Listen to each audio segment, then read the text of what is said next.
Само годинава од детска клиника си заминале тројца лекари. Проблемот е што нема специјалисти, а нема никој да ги учи младите за да станат педиатри.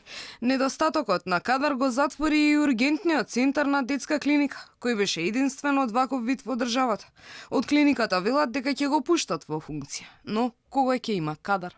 Не сме во состојба да го пуштиме ургентниот центар, тогаш кога ќе имаме можности, кога ќе имаме и специјалисти по педиатрија и кога ќе имаме медицински кадар среден, ќе го пуштиме во функција.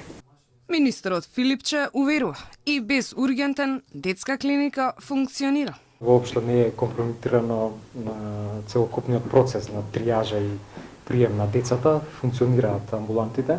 Освен педиатри, се намалува бројот и на анестезиолози и гинеколози. Во одредени специјалности има по 3 до 4 пати помалку кадар отколку што реално е потребен. Во неколку наврати министерот Филипче вината за недостаток на кадар ја префрла на поранешните лоши здравствени политики. Веќе почнавме да го надополнуваме бројот на вработени, имаме проблеми со бројот на специализации заради недостаток на ментори.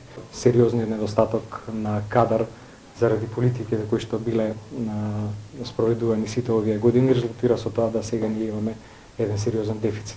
Претходно, Филипче му беше советник на екс-министерот за здравство Никола Тодоров.